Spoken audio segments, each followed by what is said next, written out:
Est-ce que vous nous entendez bien? Vous pouvez écrire dans le chat, oui, si vous nous entendez. Je vois des oui, je vois des bonjours. Ah bah super.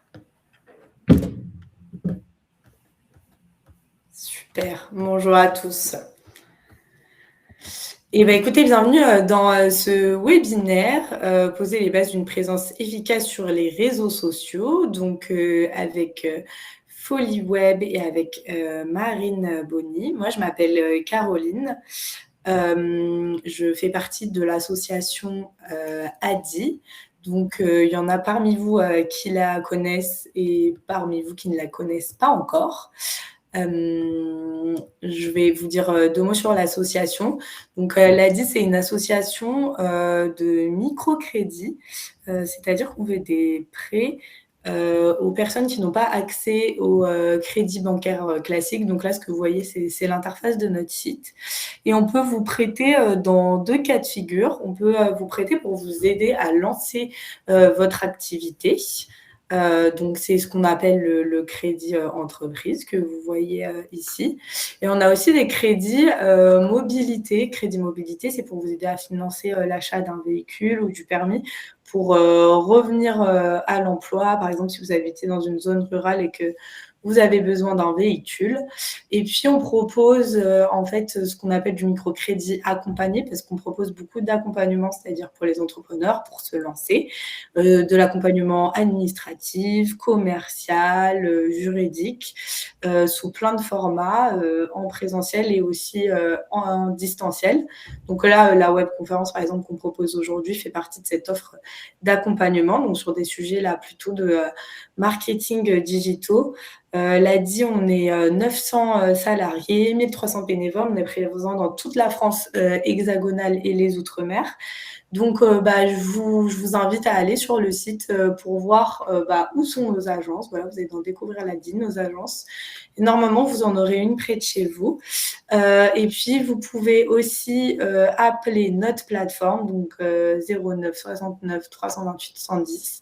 C'est notre plateforme nationale et là, vous pouvez fixer des rendez-vous pour rencontrer nos conseillers et parler de vos projets.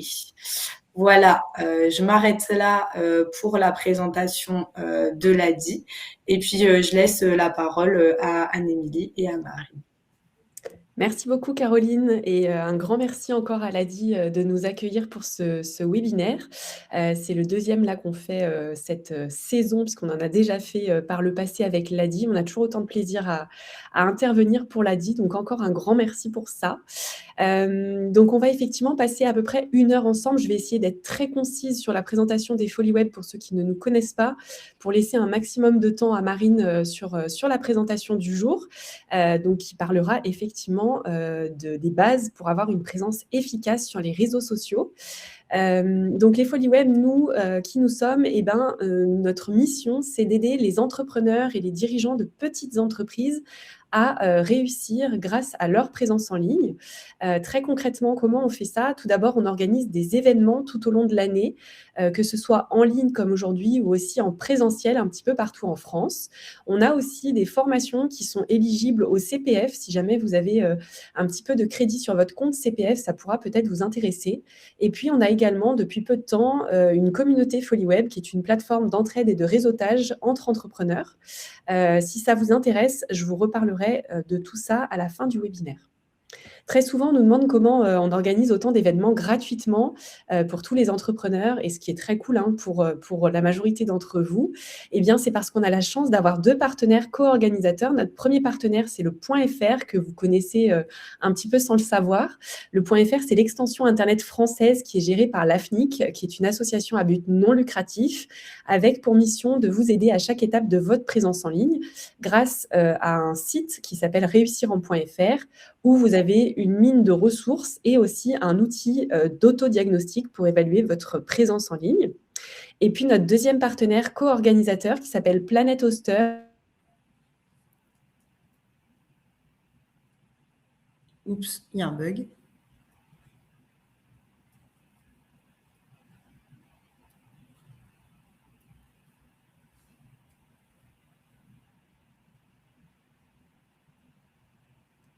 Caroline, est-ce que toi, tu m'entends encore?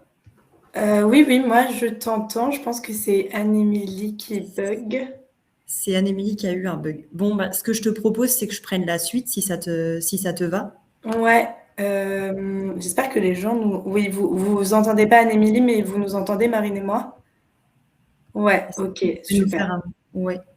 Ah, Content. Anne-Émilie, tu as eu un tout petit bug sur Planet Toaster, on t'a perdu. Ok, ça marche. Moi, je vous ai jamais perdu, donc c'était bizarre parce que du coup, là, vous m'entendez bien? Oui, là, on Oui, t'entend super bien. Ok, bah désolée pour ça. Donc je reprends sur Planet Toaster. Je vous disais que c'est un acteur qui a des valeurs fortes autour de l'éthique, de l'écologie et de l'humain, avec notamment un support client très réactif. Et donc c'est des valeurs qui nous parlent au FoliWeb. Et on va partager à nos participants FoliWeb dans les prochains jours des offres exclusives. Donc si ça peut vous intéresser, n'hésitez pas à rester un petit peu informé du côté des FoliWeb.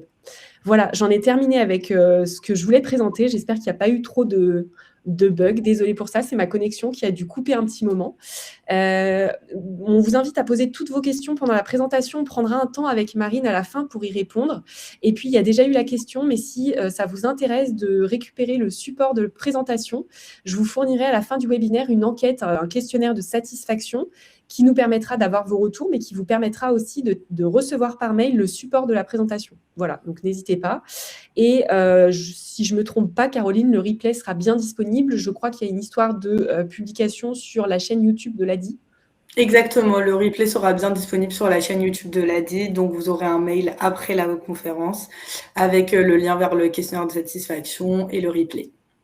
Top. Eh bien, Marine, je te passe la parole. On s'est bien étalé sur les présentations déjà, donc je te laisse te présenter rapidement. Et puis, Le message est passé. enchaîner. Merci beaucoup.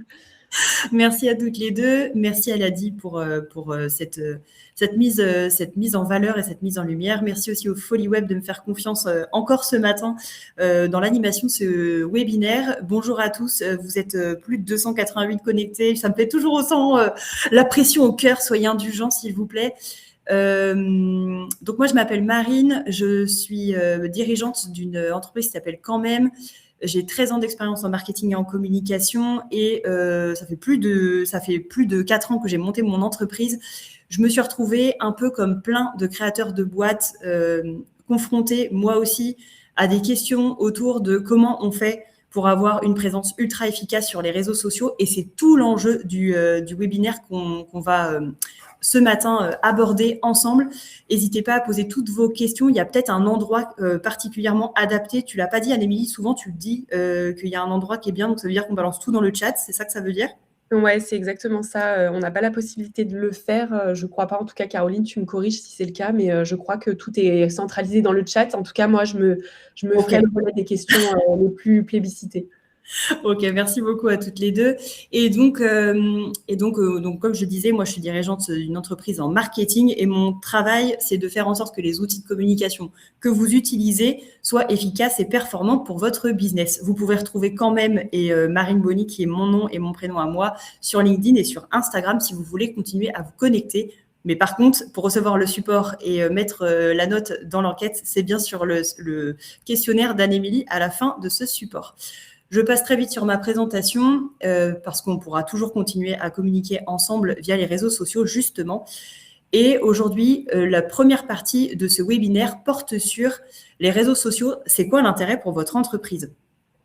Alors, effectivement, les réseaux sociaux, on se pose toujours un peu la question, au-delà de gagner en visibilité, ça paraît quand même assez logique en 2026. Peut-être que vous ne vous posez pas forcément uniquement la question de la visibilité, mais plutôt la question de la performance business aussi. Sachez que quand même en intro, aujourd'hui, on passe en moyenne, en France et dans le monde, plus de 3 heures par jour sur les réseaux sociaux, tous réseaux sociaux confondus. Donc, c'est juste énorme et une vraie opportunité pour les entreprises comme nous. Il y a 80% de Français actifs sur les réseaux sociaux, ce qui, du coup, fait 53 millions de personnes. C'est quand même énorme. Actif, ça veut dire une connexion au moins mensuelle. Un internaute sur 3 découvre une marque grâce aux publicités aussi sur les réseaux sociaux. Donc, pour la visibilité, comme vous pouvez le constater, c'est top. Mais ça va bien au-delà. En 2026, les réseaux sociaux, c'est aussi l'opportunité de créer des ventes pour votre entreprise, d'animer et de fidéliser une communauté. Et vous allez le voir dans ce support, c'est surtout ça qu'il faut que vous alliez chercher, animer une communauté dans laquelle vous allez pouvoir identifier des futurs clients, montrer aussi que vous êtes à l'écoute de vos clients et de vos prospects. C'est une véritable opportunité aussi de partager votre expertise et de montrer la tonalité de votre boîte et de vous différencier parmi les quantités de concurrents que vous avez sur votre marché, parce que forcément, quoi que vous fassiez aujourd'hui en 2026, vous avez des concurrents. D'humaniser votre communication, et pas que digitale, mais de manière générale. Toutes les entreprises qui ont aussi un business très présentiel sont forcément invités à communiquer de manière digitale. Je le dis tout le temps, si vous existez dans le digital, mais vous n'existez pas dans le vrai monde et vice-versa, c'est une vraie problématique en 2026. Et puis, d'attirer des visiteurs dans votre établissement, sur vos événements, sur votre site internet, vers vos services. Donc, l'idée, c'est que ça vous permette quand même de générer du trafic vers votre site web, mais aussi vers tous les points de contact de votre entreprise. L'air de rien, les réseaux sociaux et un site internet, souvent on se dit, est-ce que on devrait faire l'un ou l'autre? Bonne nouvelle ce matin, ou mauvaise nouvelle, ça dépend ce que vous aviez en place et prévu de faire. Les réseaux sociaux et un site internet, c'est ultra complémentaire. Parce que oui, les réseaux sociaux ne remplacent pas votre site internet. En fait, un site internet, vous allez être propriétaire de vos contenus, vous allez maîtriser vos données, vous n'êtes pas dépendant d'une tierce plateforme en fait. Et vous allez pouvoir y raconter un peu ce que vous voulez avec vos codes à vous. L'erreur numéro 1 qu'on rencontre au quotidien, c'est de croire que les réseaux sociaux suffisent, parce que vous allez utiliser un canal qui va être unique, mais effectivement, comme je le disais, vous allez être limité par les règles de création de contenu. Vous allez dépendre d'un algo et de ces changements. Et croyez-moi, il n'y a pas un mois où il n'y en a pas un qui est en train d'évoluer. Donc, c'est juste énorme. Vous prenez aussi le risque de devoir payer pour votre visibilité future, parce que tous les réseaux sociaux, à un moment donné, se mettent à évoluer aussi vers de la publicité. Si vous êtes déjà utilisateur, vous voyez sans doute déjà de quoi je parle. Vous dépendez effectivement des tendances et des actualités. Et puis, vous donnez aussi votre contenu aux GAFAM, toutes ces grosses entreprises desquelles on dépend, hein, Google, Amazon, Facebook, etc., etc. Et quelque part, il faut que vous vous disiez que quand vous bâtissez votre notoriété et votre business, votre commerce uniquement sur un réseau social, demain, si vous n'avez pas permis à vos réseaux sociaux de communiquer et de transformer votre communauté réseau social vers vos autres outils, et que demain, Facebook, Instagram, LinkedIn ferment, votre business s'écroule. Donc, c'est quand même un point aussi sur lequel il faut être ultra vigilant. Et puis, l'air de rien, les réseaux sociaux, c'est aussi des histoires un peu tragiques de boîtes qui se retrouvent fermées, de comptes qui se retrouvent fermés. Et donc là, adieu la belle visibilité et la communauté que vous avez construite. L'erreur numéro 2, c'est de ne pas faire de passerelle aussi entre réseaux sociaux et votre site internet. Vous allez voir un tout petit peu plus loin sur le support, donc je ne m'attarde pas dans cette deuxième partie là-dessus. Mais en fait, les réseaux sociaux et le site internet doivent en permanence communiquer. Alors pour des raisons, comme je viens de citer, de maîtrise de votre communauté, de vos prospects, mais aussi parce que ça s'inscrit les réseaux sociaux comme votre site internet s'inscrivent dans un système beaucoup plus global. L'air de rien, à ce stade, ce qu'on peut se dire quand même, c'est qu'il y a des erreurs qui sont ultra courantes. Vous allez avoir des problématiques qui sont assez fortes et qui, du coup, vont dégrader aussi votre image de marque. Vous voyez sur cet exemple-là, un manque de cohérence graphique visuelle entre votre site internet et vos réseaux sociaux. Si vous bâtissez tous vos efforts aujourd'hui sur les réseaux sociaux et que quand on arrive sur votre site internet, vous ne racontez pas tout à fait la même histoire, vous abîmez votre capacité à convertir. Et du coup, c'est pareil, si vous êtes une boîte qui a quand même cette tendance assez sérieuse, parce que c'est le ton que vous voulez pour votre com et que vous faites des vidéos ultra rigolotes sur les réseaux sociaux, du coup, vous décalez le ton de votre communication et du coup, votre public cible pourrait ne pas se reconnaître. Alors, c'est valable dans un sens comme dans l'autre, pas uniquement celui que je viens de citer. Et puis, dans cette histoire de système sur lequel on va revenir, les réseaux sociaux, sont censés, à un moment donné, vous permettre de faire avancer justement vos prospects dans leur découvrabilité de votre offre, de vos produits, de vos services. Donc, si quelque part, vous ne cherchez pas à convertir vos vidéos, vos contenus vers un autre canal, quelque part, vous restez en mode froid avec les outils que vous utilisez.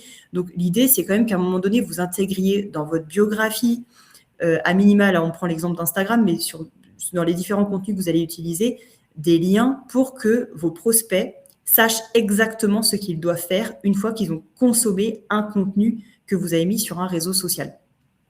Mais j'y reviendrai un tout petit peu plus loin dans le support. L'idée sur les réseaux sociaux par rapport à cette complémentarité aussi avec votre site internet, c'est que soit ça vous permette aussi soit de faire venir des visiteurs sur votre site internet, soit de les faire revenir. Peut-être que vous le savez ou peut-être que vous ne le savez pas encore, mais il y a quelques années, une dizaine d'années en arrière, on disait que pour qu'un acheteur potentiel se décide à consommer un produit ou un service de notre marque, il fallait 7 points de contact différents. Aujourd'hui, avec l'avènement des réseaux sociaux, l'infobésité auquel on est exposé avec les différents médias, réseaux sociaux, etc., il en faudrait presque une quinzaine. Donc, quelque part, c'est pareil, le fait qu'on consomme un de vos contenus sur un réseau social, c'est pas la preuve par... c'est pas une possibilité évidente sur le fait que votre marque va convertir immédiatement grâce à un réseau social. Il faut que vous vous disiez que les gens vont aller consommer peut-être d'autres contenus avant de se laisser convaincre. Donc, si vous avez un compte Instagram, peut-être que je vais aller regarder votre Google My Business, votre fiche établissement. Je vais peut-être aller sur votre site internet pour consulter aussi votre preuve sociale, vos avis.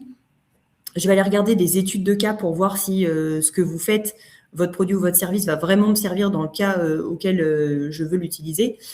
Donc bref, en tout cas, il faut que vous partiez du principe que vos points de contact vont se démultiplier. Ça ne sera pas juste vos réseaux sociaux qui vont être utiles. Donc, vous avez tout intérêt à faire en sorte de construire aussi votre site internet et vos réseaux sociaux pour que les deux communiquent bien ensemble et d'attirer votre cible à un moment donné sur votre site internet parce qu'il y a des chances que les gens se retrouvent dessus. Troisième point pour la construction d'une présence efficace sur les réseaux sociaux, et c'est vraiment un point central, c'est que vous alliez poser une stratégie avant de vous lancer. Sujet auquel je suis confrontée au quotidien dans mon travail. Plein d'entrepreneurs, d'entreprises de toutes les tailles me disent « Bah oui, mais Marine, moi, j'ai ma cousine qui m'a dit qu'il fallait que j'aille sur Instagram parce que mon produit ou mon service a du sens et que c'est the place to be, l'endroit où il faut être en 2026. » Pareil sur TikTok, etc. À un moment donné, il faut que vous vous posiez, si vous êtes chef d'entreprise ou que vous êtes au marketing et à la com pour le business sur lequel vous exercez, posez-vous la question de la stratégie. Premier point, et je vous invite vraiment à récupérer le support pour pouvoir refaire ces exercices tranquillement, soyez au clair sur vos objectifs et votre cible. Vos objectifs business, c'est quoi? Et ça ne dépend absolument pas à ce stade des réseaux sociaux que vous allez utiliser. C'est vraiment ce qui doit vous aider à bâtir votre stratégie à la fois d'outils, mais aussi des réseaux sociaux que vous allez utiliser. Vos objectifs business, c'est quoi? C'est accroître votre chiffre d'affaires, c'est de générer un chiffre d'affaires de X milliers d'euros, c'est d'augmenter le nombre de prospects qualifiés que vous avez, c'est d'être visible, parce que vous savez aussi, si vous êtes quelques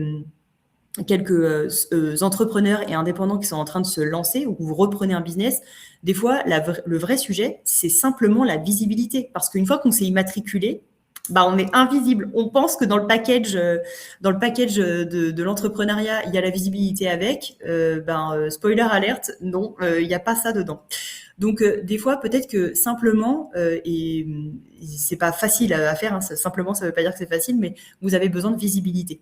Et ça, c'est un vrai sujet business. Est-ce que vous avez besoin de lancer un nouveau produit ou un nouveau service? Est-ce que vous avez besoin de développer votre panier moyen? Est-ce que vous avez besoin de mettre en visibilité une offre en particulier sur laquelle vous margez particulièrement? Est-ce que vous avez besoin de vous développer pour pénétrer un nouveau marché? Bref, il faut que vous vous fixiez un objectif ou des objectifs business, mais sachez que plus vous démultipliez le nombre d'objectifs, plus potentiellement il va vous falloir d'outils pour y répondre. Ces objectifs business, il va falloir les transformer en objectifs marketing. Et ça, c'est un vrai travail de fond.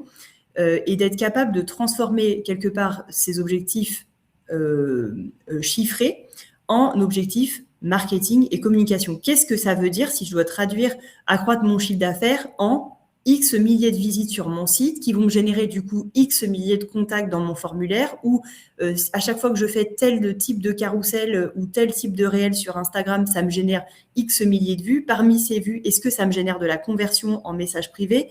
Et si oui, du coup, ça me génère combien de prospects et donc combien de clients à la fin. Donc, il faut vraiment que vous partiez de l'objectif business et que vous vous posiez la question en entonnoir, où est-ce que j'arrive en termes de conversion pour mon business. Et donc, c'est pour ça que je vous parlais de système, c'est que souvent, c'est un objectif business. Pour pouvoir y arriver, il faut plusieurs objectifs marketing et en plus, en dessous, il faut plusieurs outils, plusieurs supports pour atteindre l'objectif visé. Et puis, il y a l'histoire de la cible. Votre cible, c'est qui? C'est quoi son besoin? Qu'est-ce qu'elle cherche sur Internet? Qu'est-ce qu'elle cherche via les réseaux sociaux? C'est quoi les réseaux sur lesquels elle se connecte? Parce qu'il y a ce que vous aimeriez utiliser et il y a là où votre cible, elle est vraiment. Quels sont les formats auxquels elle est sensible? Si je suis une cible en particulier et que dans mon quotidien, je suis ultra occupée et que vous êtes en train de me servir du contenu à des heures de travail, peut-être qu'en fait, je ne suis pas disponible pour consommer ce contenu. Peut-être que le format que vous essayez de me proposer, il est trop long pour moi à regarder. Donc, en fait, il faut que vous vous mettiez complètement en empathie avec la cible visée pour pouvoir imaginer quel est le bon contenu, le bon outil et le bon besoin auquel vous allez répondre. Souvent aussi en marketing, on part du principe qu'il faut qu'on balance notre offre, alors qu'en fait, les gens sont complètement inconscients du problème que vous résolvez. Je ferme la parenthèse parce que sinon, je vais m'égarer dans le marketing, mais pour le coup, c'est un vrai gros sujet que d'identifier quel est le besoin auquel vous allez répondre et où est-ce que votre cible, elle se situe en termes de conscience du problème que vous pouvez résoudre avec votre produit ou votre service. Définir votre positionnement, c'est ultra important. Dans un monde dans lequel on est en ultra concurrence, tout à chacun, je veux dire, il n'y a pas un business aujourd'hui qui s'installe dans lequel vous pouvez me dire « Non, Marine, vraiment, nous, on est tout seul sur Terre. » C'est impossible. Donc, il faut que vous vous posiez la question « Comment vous voulez être perçu sur les réseaux sociaux et aussi globalement dans votre communication? Quelle valeur spécifique vous pouvez apporter à votre communauté ?» Si vous essayez de copier-coller les formats, les contenus, la charte graphique, l'identité visuelle, tout ce que vous voulez de quelqu'un que vous aimez bien, qui fait le même taf que vous, malheureusement, vous allez être une pâle copie, vous allez être le second d'une stratégie sur laquelle il y a déjà quelqu'un qui a fait ça comme ça. Donc, il faut que vous trouviez votre propre océan bleu. Vous avez peut-être déjà entendu parler de cette stratégie. L'idée, c'est que dans un marché, on est comme tous dans un bocal. Et si on est tous des poissons rouges, finalement, on ne va pas se différencier. Donc, vous soyez un poisson d'une couleur différente pour que vous attiriez aussi des cibles qui vont particulièrement être attentifs à la manière dont vous vendez votre produit, votre service, et pourquoi vous plutôt que n'importe qui d'autre. Donc, comment vous pouvez faire pour vous différencier ? Sur les réseaux sociaux, ça va être dans votre tonalité, ça va être dans votre charte graphique, ça va être dans la qualité originale de vos contenus. Originaux, ça ne veut pas dire fun, divertissant ou ce genre de choses. Ça veut dire qu'il n'y a que vous qui allez le faire. Et de la valeur ajoutée que vous êtes capable d'apporter. Aujourd'hui, on vit dans l'ère de l'IA. Il y a 2 ans, je ne vous aurais sans doute pas dit ça, mais il y a beaucoup de contenus très généralistes sur les réseaux sociaux. Aujourd'hui, ce que les entreprises, les cibles ou les particuliers que vous cherchez à atteindre, ils ont besoin de savoir pourquoi vous plutôt que n'importe qui d'autre. Donc, il faut que vous alliez ajouter un peu de vous, de votre patte, de votre expertise, de ce que vous savez faire mieux que les autres. Et par exemple, dans le positionnement qui nous est proposé par les Folies Web ce matin, on a « Je crée des bijoux fantaisie éco-responsables pour une cible de femmes de 18 à 30 ans ». Ça va vous permettre d'être beaucoup plus précis dans qui vous voulez attirer, qu'est-ce que vous faites, quel genre de réseaux sociaux vous allez utiliser derrière. Ça va vous permettre d'identifier aussi les bons canaux et d'imaginer quel genre de tonalité vous allez essayer d'apporter grâce à votre patte et à votre marque. À chaque réseau social, sa cible et ses spécificités, vous le voyez, il y a vraiment des réseaux sociaux qui sont très adaptés à la fidélité client. Donc ça, c'est vraiment Messenger et WhatsApp, par exemple. Si vous êtes plutôt en recherche d'une vocation plutôt politique et média, vous avez X, qui est le nom de Twitter depuis quelques années maintenant, depuis la reprise par Elon Musk. Tout ce qui est autour du B2C, donc si vous vous adressez à des particuliers, Facebook, Instagram, Pinterest, surtout si vous travaillez dans la mode, la déco, la cuisine, l'habitat, TikTok aussi, si votre cible est... On ne peut plus dire complètement jeune parce que sur TikTok aussi, il y a vraiment une audience moins jeune que ce qu'on peut imaginer. En tout cas, en vente B2C, ça fonctionne vraiment très bien. Ensuite, si vous êtes en B2B, vous avez quand même des chances qu'une partie des personnes que vous cherchez à viser soient sur LinkedIn, mais c'est pas une science exacte, donc c'est vraiment à vérifier par rapport à la cible que vous visez. En tout cas, dans les marques qui vous permettent vraiment d'évangéliser grâce à du personal branding, donc grâce à votre marque personnelle, si vous, en tant que dirigeant d'entreprise ou dans vos collaborateurs, vous voulez vraiment vous asseoir sur la personnalité et le style original de vous en tant que patron de boîte ou de vos collaborateurs, LinkedIn et Instagram sont des très bons canaux. Si vous voulez plutôt utiliser le côté expertise, LinkedIn et YouTube sont de très bons canaux. Et puis à côté, vous le voyez, il y a aussi d'autres outils qui sont vraiment assez encore émergents et en tout cas qui vous permettent de vous positionner de manière assez originale. Snapchat, Thread, mais il y a aussi tous les canaux médias sociaux de type Discord, Twitch, Blue Sky. Bref, on pourrait y passer 2 heures sur le choix des réseaux sociaux, mais en tout cas, posez-vous encore une fois la question, est-ce que vous avez envie de les utiliser ou est-ce que votre cible est sur ces réseaux sociaux ? Au démarrage, et si vous commencez avec les réseaux sociaux, vaut mieux en choisir un seul et vraiment monter une communauté spécifique et réussir sur un canal plutôt que de commencer à évangéliser de tous les côtés. B2C, Juliane, ça veut dire business to customer, donc ça veut dire vente au particulier. Je l'ai vu passer. Hop là. Ensuite, ce qui vous est ultra utile, c'est de c'est de structurer votre stratégie de contenu. Une stratégie éditoriale, du coup, la stratégie qui va vous permettre de créer du contenu au quotidien sur les réseaux sociaux va vraiment dépendre des objectifs qui sont associés à cette présence. C'est pour ça que vous avez tout intérêt à réfléchir avant d'y aller, parce que tout le monde va me dire « Mais si, Marine, j'ai réfléchi avant d'y aller ». Moi, je pense qu'il y a toujours moyen de rediagnostiquer ce qu'on a fait et de se reposer la question de sa présence en ligne et pour faire toujours mieux. Et quelque part, vous pouvez vous poser la question, est-ce que je cherche plutôt de la notoriété pour mon entreprise ? C'est ce que je vous disais, chercher de la visibilité, surtout quand on commence ou à n'importe quel moment du développement de sa boîte. La notoriété, ça reste de toute façon une valeur sûre et quelque chose qu'on a tous besoin de réaffirmer à un moment donné.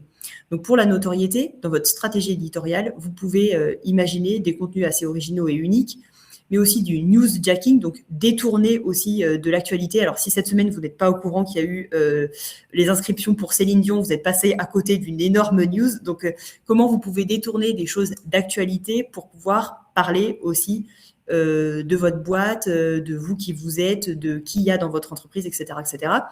Des contenus clivants, mais aussi des jeux concours. Ça fonctionne vraiment bien. Si vous cherchez plutôt de la crédibilité, vous pourriez réfléchir à des contenus tels que des témoignages clients qui permettent vraiment de faire de la réassurance auprès de vos clients existants, des réalisations que vous avez faites. Si vous travaillez dans un métier où vous pouvez monter des avant-après, ça reste vraiment des choses qui fonctionnent très bien. Les backstage, les amis, c'est vraiment top.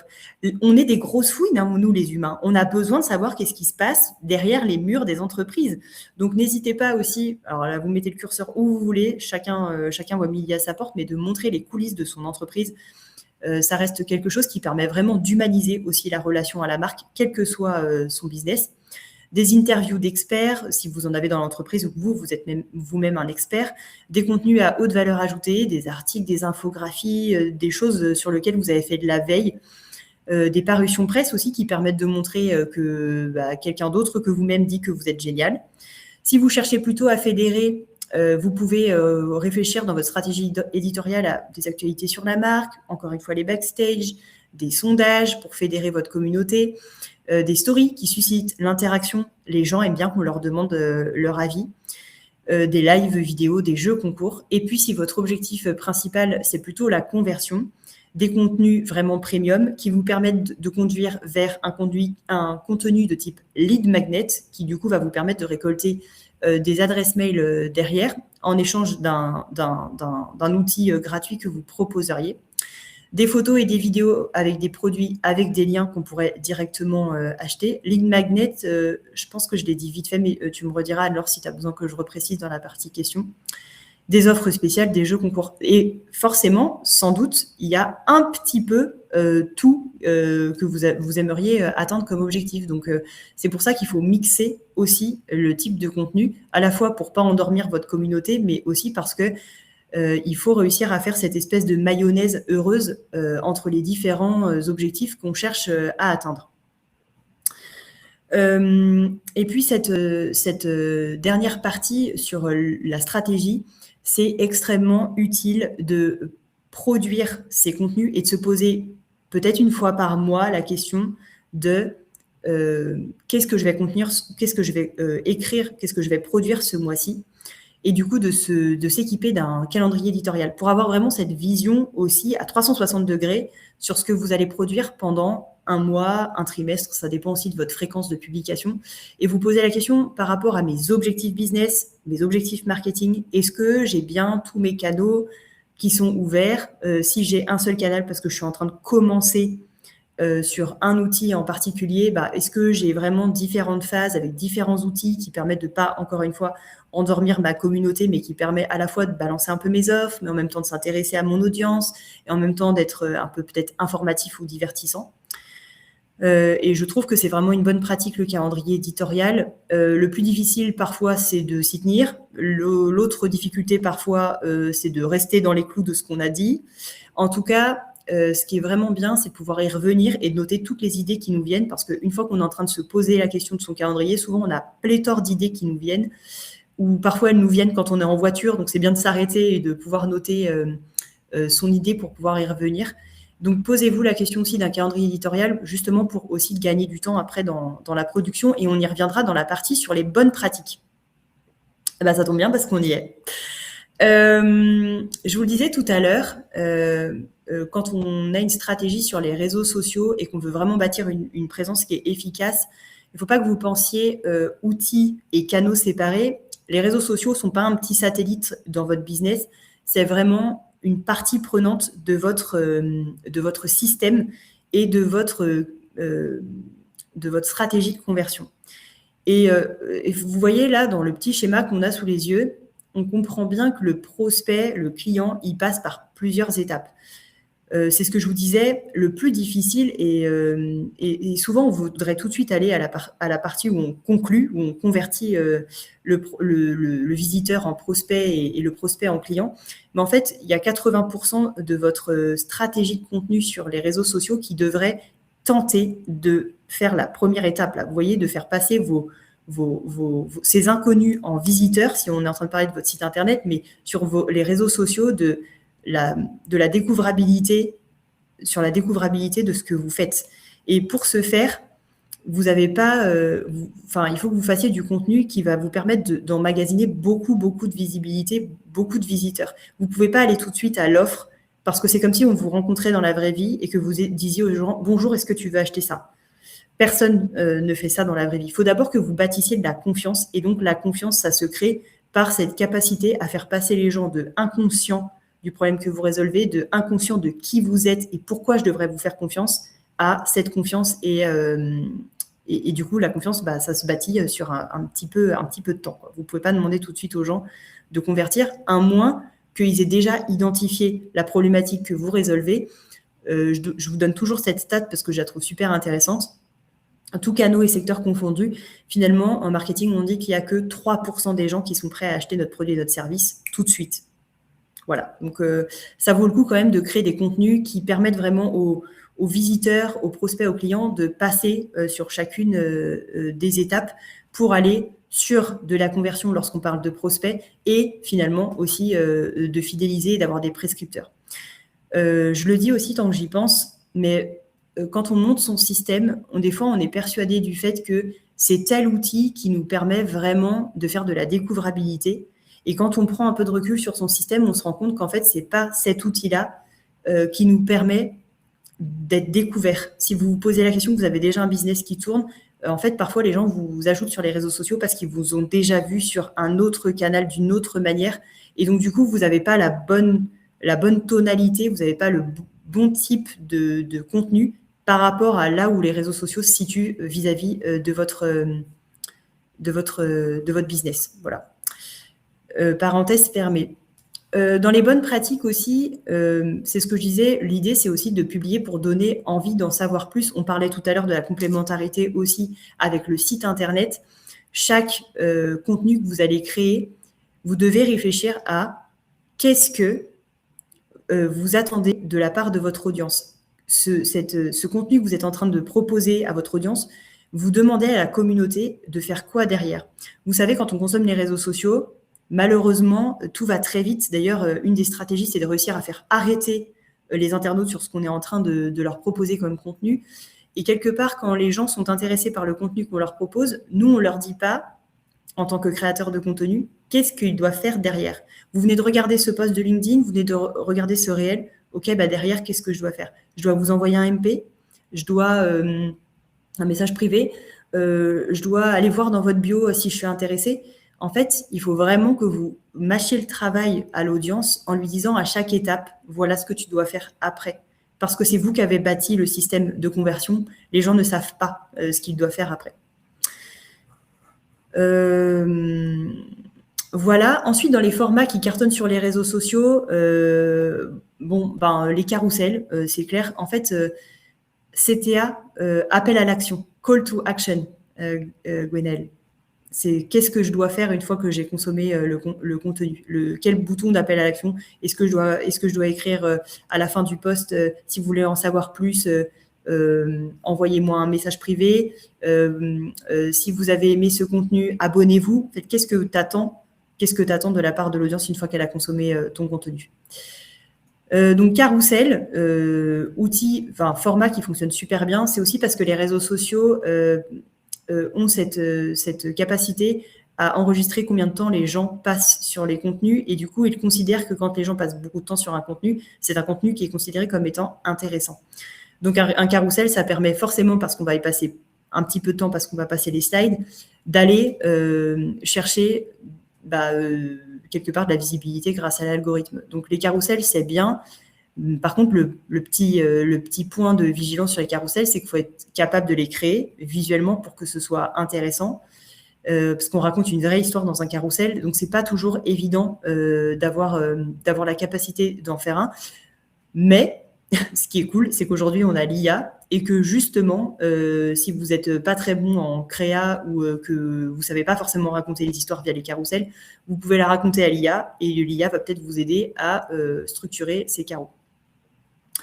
Ensuite, ce qui fonctionne aussi toujours très bien, c'est les outils et les méthodes. Les gens sont friands de la manière dont vous pourriez résoudre justement une des problématiques avec lesquelles on pourrait travailler pour vous.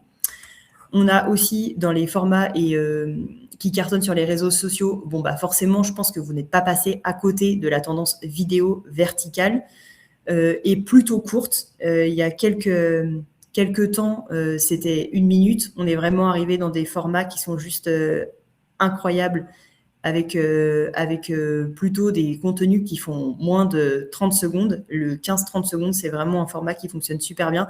Donc, vous comprenez bien qu'en 15-30 secondes, on ne peut pas faire une intro avec un générique, etc. On n'est pas dans un film. Là, l'idée, c'est vraiment d'aller à l'essence même de ce que vous voulez dire et d'aller sur un message hyper, hyper impactant.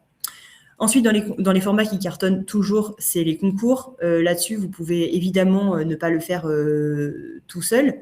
L'idée, c'est peut-être aussi d'aller réfléchir à est-ce que vous pouvez, de manière complémentaire, construire aussi un concours avec d'autres marques, histoire de faire aussi du co-branding, du co-marketing. Donc, ça peut être intéressant aussi de vous pencher sur la notion de concours, mais peut-être aussi que ça ne correspond pas à votre activité. Donc, c'est pour ça que c'est qu'une suggestion.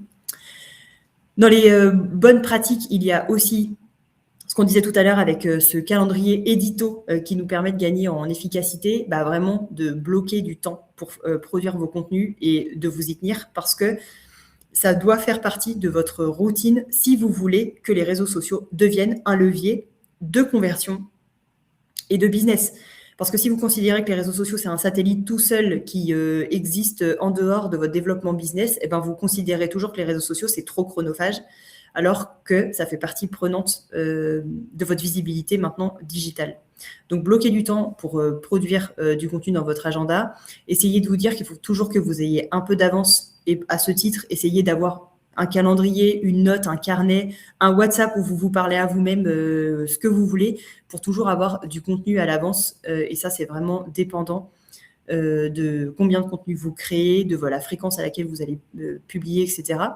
Et puis, programmez vos publications si vous n'avez pas le temps. Aujourd'hui, avec la plupart des outils, dans les outils, on peut publier. Et si vous ne pouvez pas, grâce aux outils que vous avez, il y a plein d'outils qui vous permettent de programmer extérieurs aux outils eux-mêmes.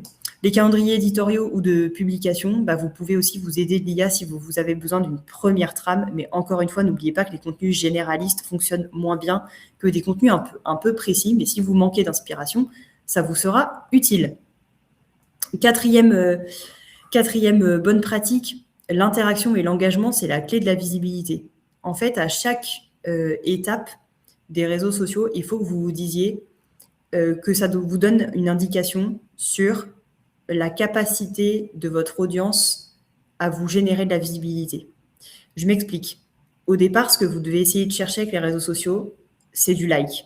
Alors, les likes, ça ne paye pas les factures, je le dis tout le temps, mais en fait, c'est la visibilité qui va vous permettre d'avoir de l'engagement et l'engagement qui va vous permettre d'avoir de la conversion.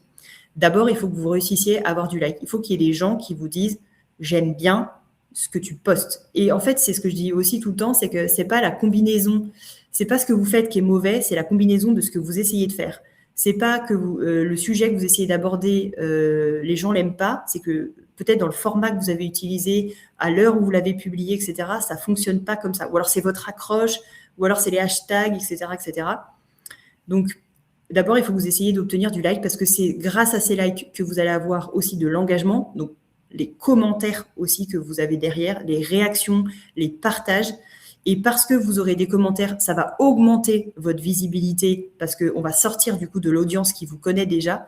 Et c'est parce que vous allez sortir de cette audience que vous allez augmenter votre communauté et donc la possibilité que des gens qui connaissent des gens soient des futurs clients à vous. Voilà, je ne m'attarde pas là-dessus parce que là aussi, je pourrais y passer 5 heures, mais c'est un peu ça que vous devez essayer de comprendre, c'est que d'abord, il vous faut de la visibilité, ensuite, il vous faut de l'engagement, et ensuite, vous pourrez chercher à convertir. Mais si vous essayez d'aller directement à la conversion, vous grillez les étapes et malheureusement, vous allez attendre des réseaux sociaux quelque chose qui ne sont pas... Vous n'avez pas encore trouvé la formule avec laquelle vous allez réussir à percer. Quelques focus sur des outils.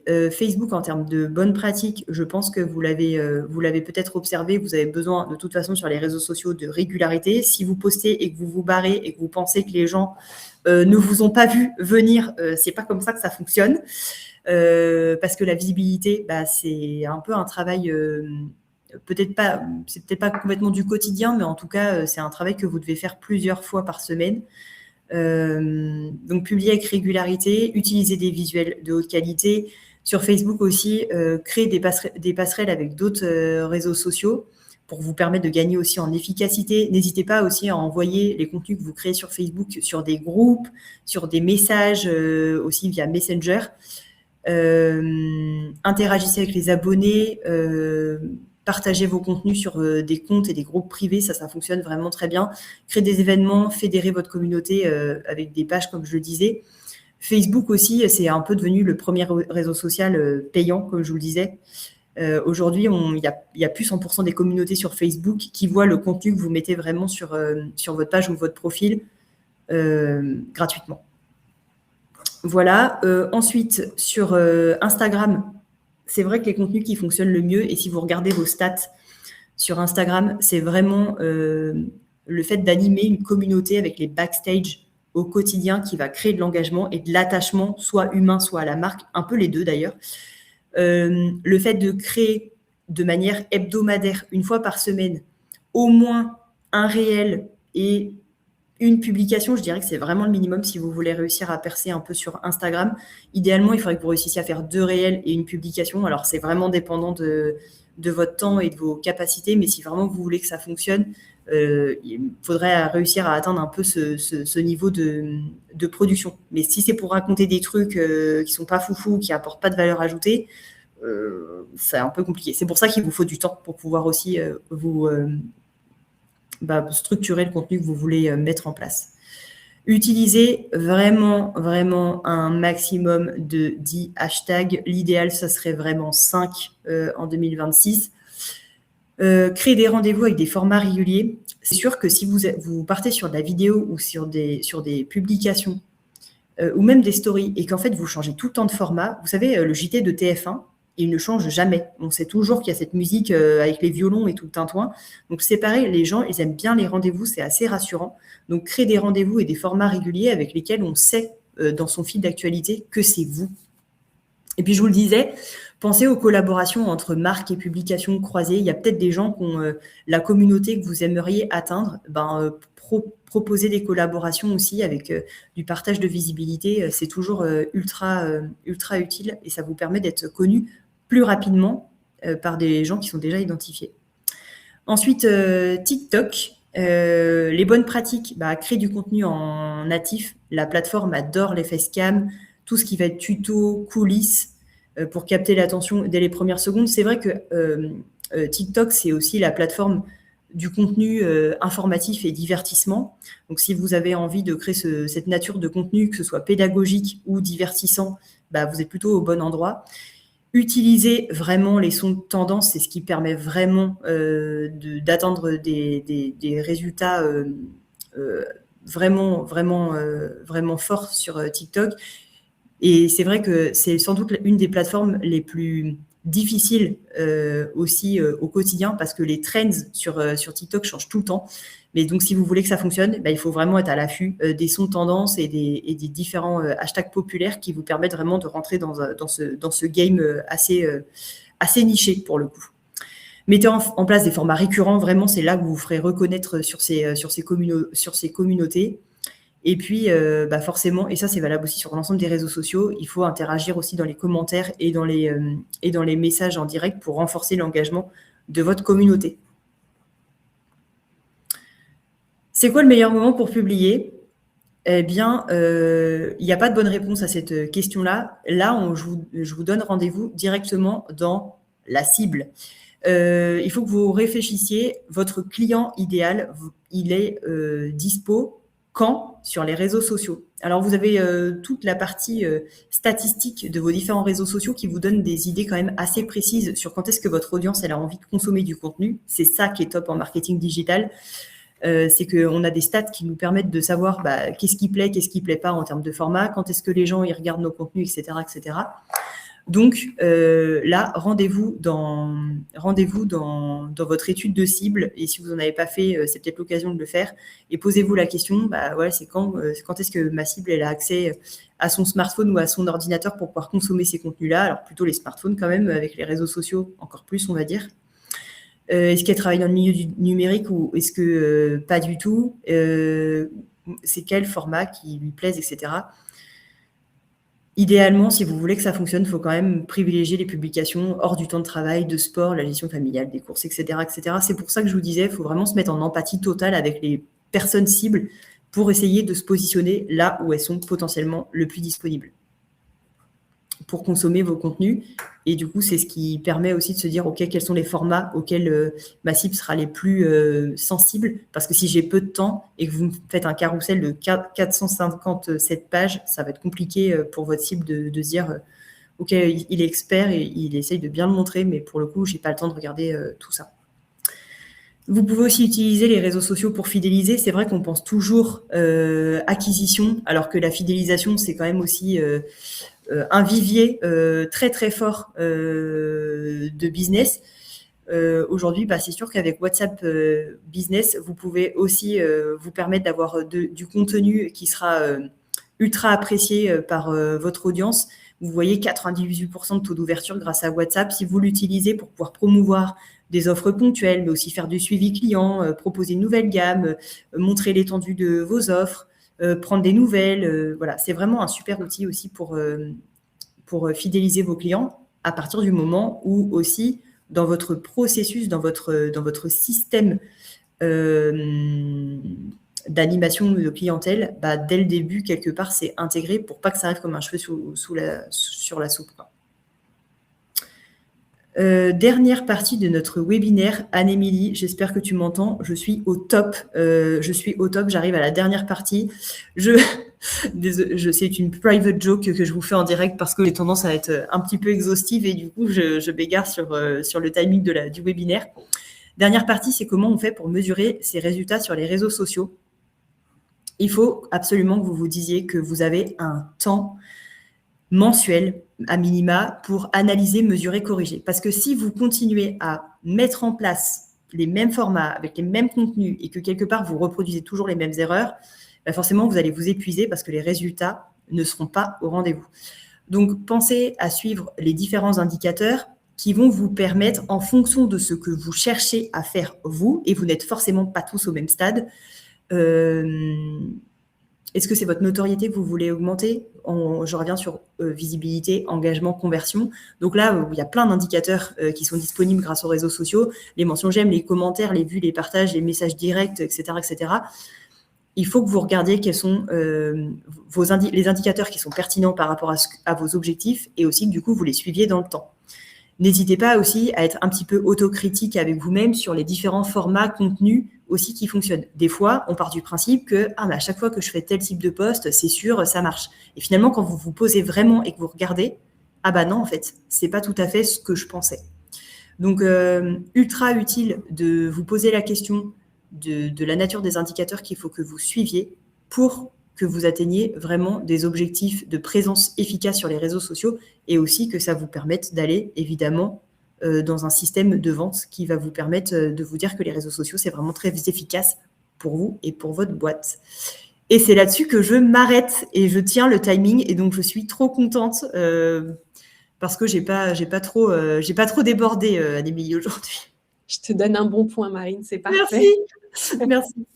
Non, bravo à toi, c'est super. Merci beaucoup pour toutes les explications. J'espère que les participants auront appris plein de choses.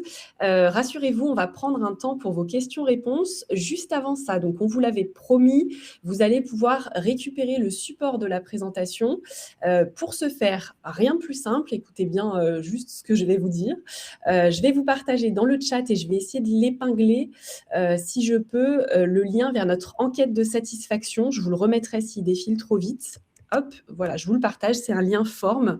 Vous avez la possibilité de compléter une enquête qui est vraiment très, très rapide.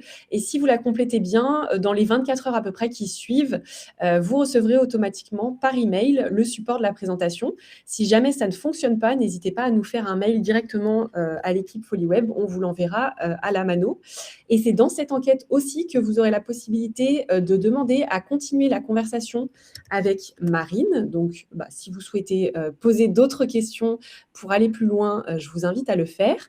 Et c'est aussi dans cette enquête, avec une belle transition, que vous aurez la possibilité de demander un peu plus d'informations sur nos formations FoliWeb qui sont finançables, je le rappelle, par le CPF.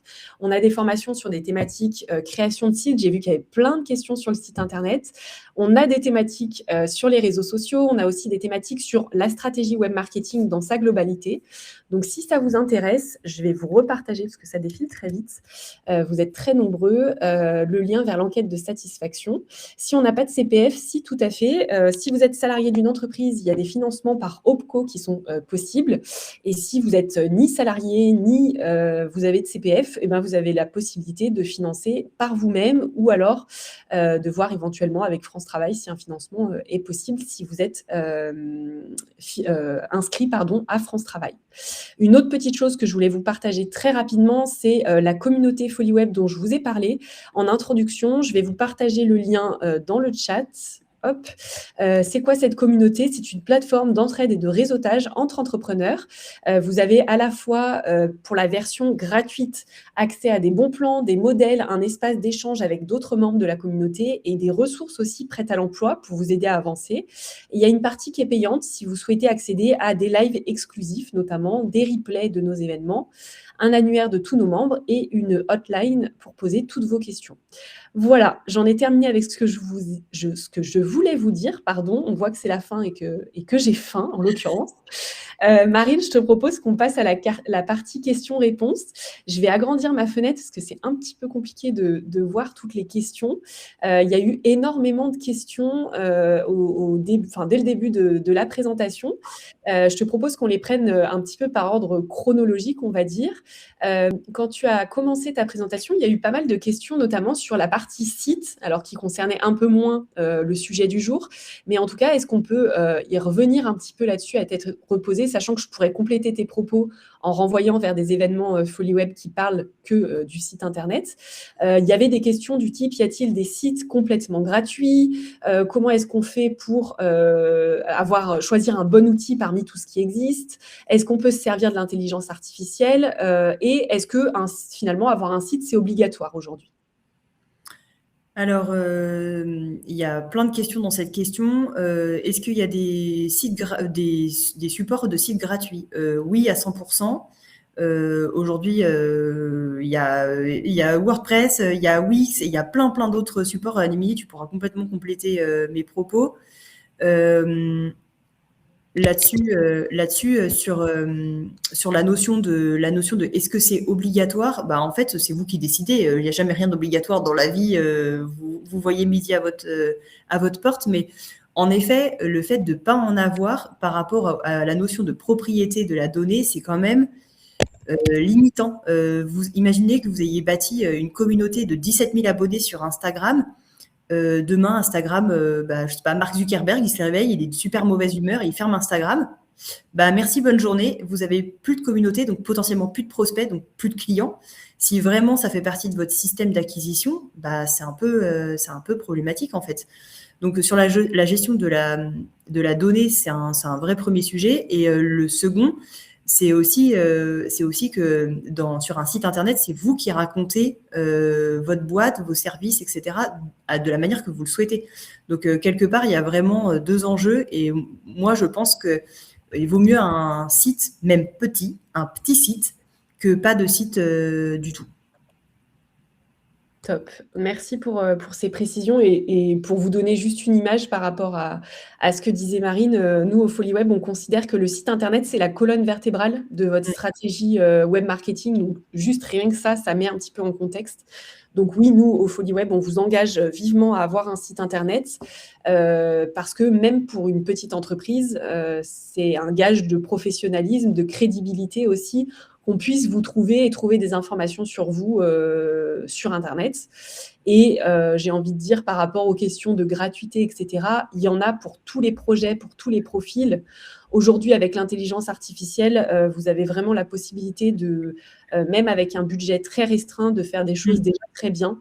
Donc, voilà, pour compléter ton propos, Marine. Et puis ensuite, ça évolue. Donc, vous pouvez commencer par des choses très simples que vous feriez potentiellement un peu maison, avec des structures déjà préconstruites ou que vous adaptez à votre charte graphique, à votre graphisme à vous, sans rentrer dans un truc monstrueux, parce que un site internet, ça va évoluer, vos offres vont évoluer, vous allez évoluer, vos produits aussi. Donc, moi, je pense qu'il vaut mieux commencer petit et puis effectivement monter au fur et à mesure de vos besoins et de l'évolution de votre entreprise avec des outils peut-être plus performants, même de vous équiper de quelqu'un pour vous accompagner là-dessus au fur et à mesure, mais de pas commencer, de pas bypasser le site internet dans son entreprise.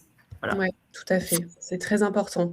On nous demande si on fait des choses sur le site internet, si on fait des choses sur le référencement, etc. Alors oui, du coup, je vous ai partagé le lien vers tous les prochains événements FollyWeb.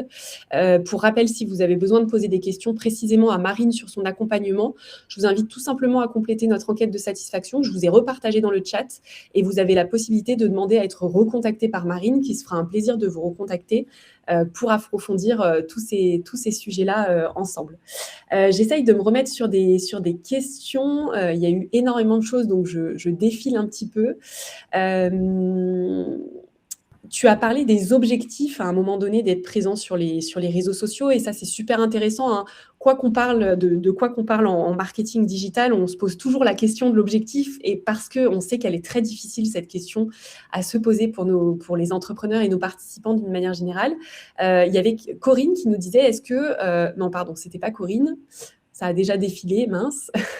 Alors, j'ai perdu le nom de la personne, mais en tout cas, je vais me faire le relais de la question. Sur les objectifs, est-ce que ce que tu disais, c'était qu'il fallait choisir tous ces objectifs-là, ou est-ce qu'il faut être sur les réseaux sociaux si on est concerné par qu'un seul de ces objectifs? Moi, j'ai envie de remettre juste le support dans le bon ordre. En fait, quels que soient les objectifs business que vous poursuivez aujourd'hui, de toute façon, a priori, vous avez besoin du digital. Alors, les réseaux sociaux, on peut appeler ça même médias sociaux, parce que si on dézoome, il n'y a pas que les réseaux sociaux, il y a les médias sociaux aussi, parce que si vous intégrez Discord, le WhatsApp, etc., on est à peine dans les réseaux sociaux, on est plutôt dans les médias, mais peu importe. En tout cas, dans votre système aujourd'hui, être présent que sur le terrain et pas sur le digital et vice-versa, c'est une vraie problématique. Donc, à partir du moment où vous avez un objectif business à poursuivre aujourd'hui, il y a 100% de chances que vous ayez besoin de canaux digitaux, votre site internet et d'autres supports qui sont associés, qui vont correspondre à ce que vous avez besoin de faire avec votre boîte.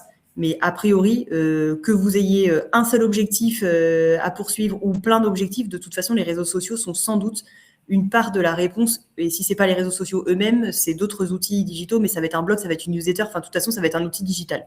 Ouais, la question toujours à se poser, c'est quelle est ma cible et qu'est-ce qu'elle aime comme contenu, qu'est-ce qu'elle consomme comme contenu. Si la réponse est en partie des réseaux sociaux, la réponse est vous devez vous positionner sur le réseau social ou les réseaux sociaux en question. Il y a eu pas mal de questions sur des sigles qui ont été utilisés ou des termes. Donc, je me permets de te les relayer. Est-ce que tu peux revenir en 2 secondes sur B2C et B2B qu'on utilise souvent dans le marketing et dans le marketing digital?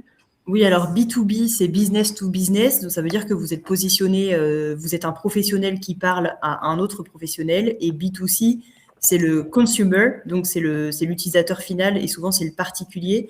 Et donc, quand on est en B2C, vous êtes une entreprise qui parle à un particulier. Si je suis constructeur de maisons individuelles, je suis en B2C. Si je suis vendeur de savon, je suis en B2C parce que je m'adresserai à un particulier au final. Mais si je suis par exemple un vendeur de savon mais qui ne travaille que par le biais d'un distributeur, je suis en B2B et peut-être en B2B2C parce que du coup, mon utilisateur final est potentiellement un particulier dans son usage personnel. Mais vous pourriez aussi être un vendeur de savon qui vend que des savons à des hôpitaux, par exemple. Donc, vous seriez en B2B de toute façon. J'espère que mon exemple n'est pas foufou, mais moi aussi, c'est la fin, ça m'empêche d'être créatif. On a eu des questions également sur la partie lead magnet, si tu peux revenir là-dessus. Ouais, lead magnet, c'est un outil que vous allez créer. Alors, je prends un exemple pour que ce soit très concret. Ça peut être un petit livre blanc, ça peut être une checklist, ça peut être quelque chose que vous allez offrir en échange d'une adresse email. Et l'idée d'un lead magnet, c'est que ça vous permet de récupérer de la donnée. Alors, attention au RGPD parce qu'on est en France et donc on ne demande pas des informations dont on n'a pas besoin dans l'exercice de son entreprise. Et en fait, du coup, ça va normalement vous permettre de récupérer l'adresse mail de votre communauté avec l'idée de quand même l'alimenter souvent dans un emailing, dans une newsletter pour permettre à ce prospect froid mais intéressé qui vient chercher une ressource chez vous d'être réchauffé petit à petit par vos soins dans l'objectif de le convertir toujours. Vous savez, des fois, il y a des pop-up horribles sur certains sites internet. Vous venez juste d'arriver, bam, si vous voulez 20 € pour commander, échanger votre mail contre les 20 €. Bon, là, c'est pas un produit ou un service que vous proposez, mais c'est une promotion, donc ça revient un peu au même. Top, merci pour ces précisions. Il y avait pas mal de questions aussi, et j'en vois une de Sylvie. Quand on commence son activité, c'est quoi le bon timing pour se lancer? Est-ce que on attend que tout soit prêt pour déjà annoncer annoncer sur les réseaux sociaux? Est-ce que on doit avoir son site qui est créé avant de commencer? Comment est-ce qu'on s'y prend un petit peu là-dessus? Est-ce que tu peux nous en dire plus? Merci pour cette question parce que je la trouve super et elle revient souvent dans les accompagnements que je fais avec les entreprises. En fait, il y a pas de bon ordre.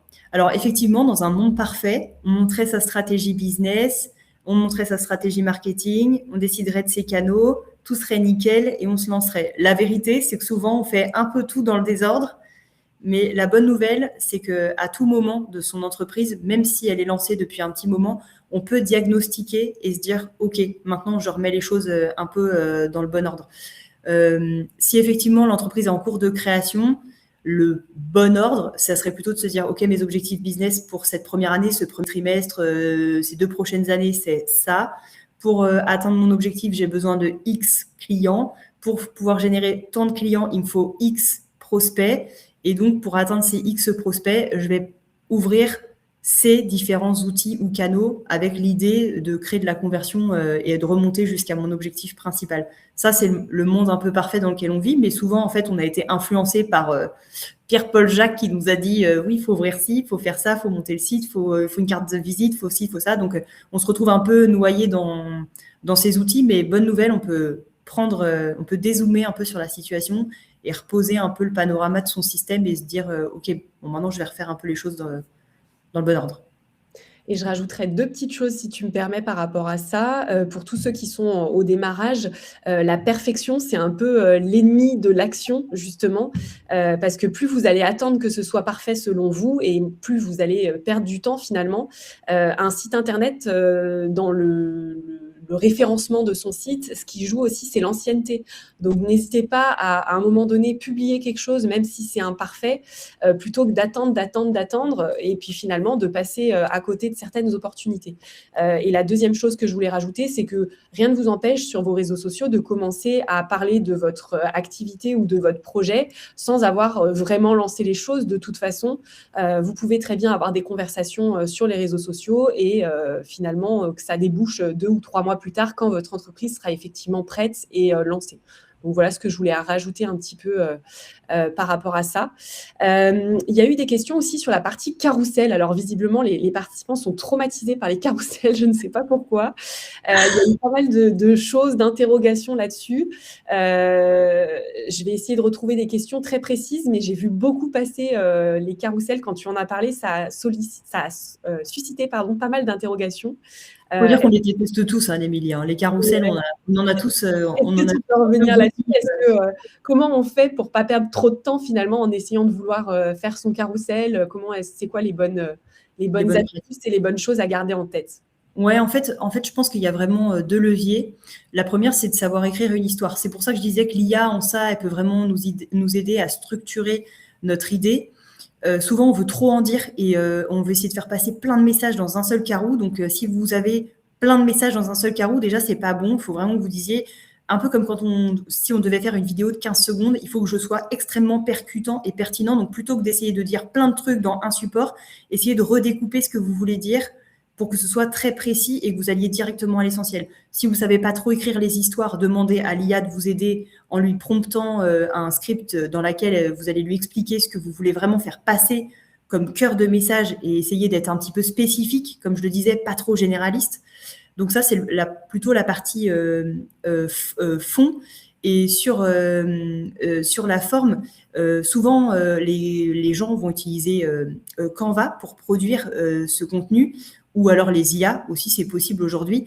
Je dirais qu'il y a un truc aussi sur lequel il faut que vous soyez hyper percutant, c'est visuellement le support. Et donc, si vous avez choisi plein de trucs sur Canva parce que vous trouvez que c'est hyper beau, un peu ci, un peu ça, du coup, ce qui est dommage, c'est dans la structure carrousel, si vous essayez de créer un rendez-vous dans lequel vous essayez de diluer de la compétence, c'est bien que vous ayez déjà choisi un peu votre template, votre modèle de base pour éviter de perdre aussi votre communauté dans plein de créativités différentes parce que ça vous plaît, sauf que l'audience, elle ne vous retrouve pas dans ce que vous essayez de faire. Donc, sur le fond, écrivez une histoire ou faites-vous aider pour écrire cette histoire, et sur la forme, essayez de pas trop vous disperser dans les outils que vous pourriez utiliser, et choisissez une structure qui est toujours identique.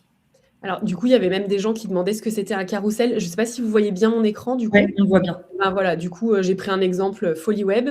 Donc là, on annonce le programme de la semaine prochaine. Et du coup, voilà, vous pouvez dire plein de choses, raconter plein de choses en plusieurs slides. C'est ça qu'on appelle un carrousel, du coup, puisque ça tourne effectivement. Voilà, je voulais illustrer de manière assez visuelle. Ah bah du coup, j'ai enlevé le partage. Il est 12h10. Je vous propose qu'on puisse s'arrêter là parce qu'il y a énormément de questions, mais malheureusement, on ne peut pas prendre le temps de répondre à toutes les questions, sinon on resterait vraiment 3 heures. Ce que je vous propose, c'est que je vais vous remettre le lien vers l'enquête de satisfaction une dernière fois pour ceux qui ne l'ont pas encore récupéré, et vous aurez la possibilité à la fois de demander à être recontacté par Marine et aussi de récupérer le support de la présentation. Ça vous permettra de revenir un petit peu sur ça à tête reposée. Marine, je te laisse dire un petit mot, et puis peut-être que Caroline aussi voudra conclure le webinaire. Le petit mot de la fin, Anne-Émilie, du jour, c'est merci à Ladi et merci au FollyWeb pour votre confiance. Merci à tous les participants pour vos questions ultra pertinentes. Rendez-vous en effet sur les réseaux sociaux en tapant mon nom si vous voulez suivre mon actualité et avoir beaucoup plus de conseils en market. Et si vous voulez être contacté, passez évidemment par le formulaire, comme l'a dit Anne-Émilie. 0 prospection de ma part non sollicitée, c'est promis, parce que c'est pas du tout le genre de la maison. Non. Et je laisse la parole à... C'est pas le genre FollyWeb non plus. Non plus, voilà. On n'est pas des agresseurs, donc voilà, vous pouvez y aller. Et je vois qu'il y a des gens qui ont des problèmes avec les liens. Je ne sais pas pourquoi, parce que normalement, tout fonctionne. Je vous mets le mail de l'équipe FollyWeb. Je vais y arriver. Pour tous ceux qui auront des petits soucis, c'est moi qui vous réponds en direct. Donc voilà, si vous avez un problème pour ouvrir un lien, pour répondre à quelque chose ou quoi que ce soit, faites-moi un petit mail et je vous répondrai sans souci. Et moi, je vous remercie toutes les deux, Anne-Émilie et Marine, pour toutes ces précieuses informations. Et puis moi, je vous remets le dernier petit lien aussi de notre site, tout simplement, Indi.org, d'où je vous parlais au début. Et puis voilà, je vous laisse sur ça. Merci à toutes et tous. Et bon appétit. Merci Caroline, encore une fois, pour l'invitation, et à bientôt. À bientôt, au revoir. Merci beaucoup, bonne journée.